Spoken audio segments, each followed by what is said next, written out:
So we wanted to show you the sort of a quick walk around video of the sort of the current, you know, not all the machines, but most of the machines on the market for the sport side by sides. We have the brand new Turbo S, the Beast as they're calling it, sort of the direct competitor for the X3. This is the one everybody's interested in right now, myself included. We've only got, we did one trip to the dunes in it. We got about 20-30 miles on it, just kind of breaking it in, having some fun, checking things out, seeing how it really compares with the Maverick. We've got more videos of that coming because everybody loves playing with the GoPros, so we got lots of footage.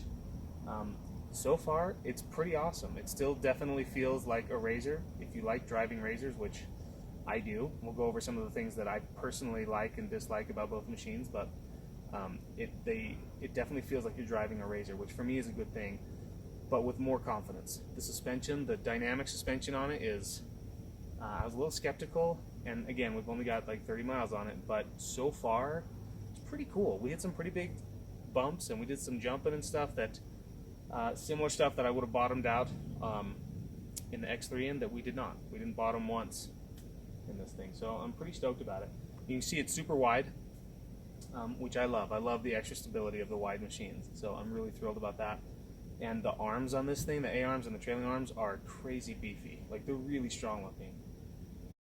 We'll see how they hold up, but I'm pretty impressed with that so far. The tires, I like the big sort of truck style tires that come on it. ITP makes really good stuff.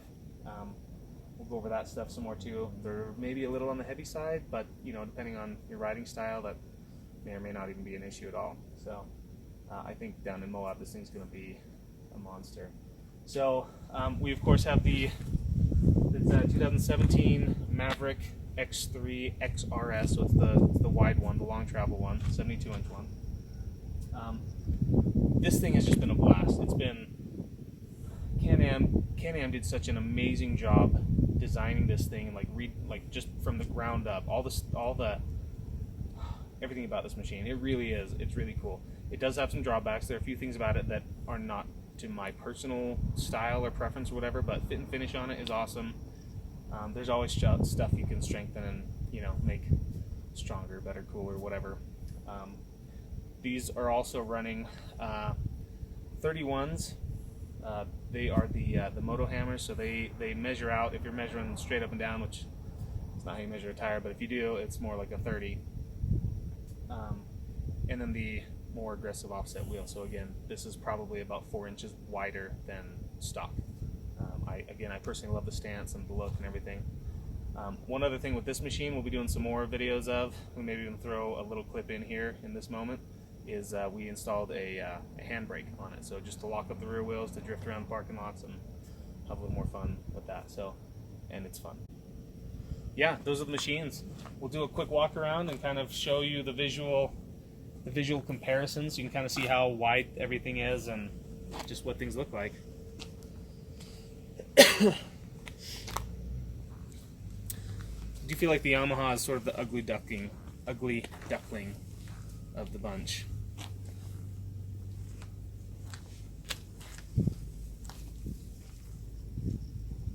What do you guys think of the blue of the Turbo S? They have a blue and a red, and we decided to go with the blue. I think it's very pretty looking. We've had a lot of fun in the regular RZR, if you will, the regular Turbo RZR. Haven't had any problems with it. These things rip, and it's a blast to drive. It's very nimble.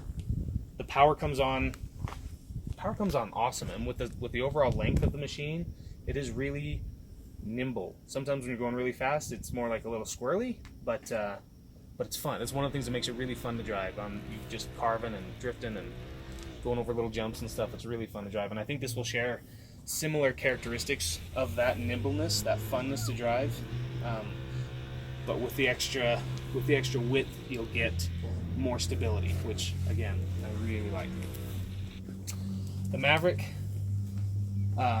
it's a little bit longer, and I tell you what, when you're ripping through the desert going really fast, it is stable. I mean, you are just it's a little hard to describe, but it's very, very stable. You can go through all kinds of crazy whoops and bumps and transitions and stuff, and you never feel like it's gonna whip around and start rolling on you. It feels really good that way. And I like the overall sleekness of it. We'll talk about the suspension travel and some of those differences with, you know, this guy having 21 and 24 inches of wheel travel.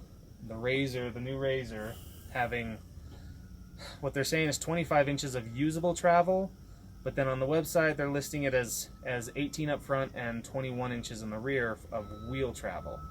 And they're trying to talk about how that, like, skid plate and full droop, and I don't know, it seems a little weird there. But all right, well, we'll be back with more videos showing the suspension in action, because that seems to be the main thing that people want to see on between the X3 and the new Turbo S. So we'll go out and do some fun stuff.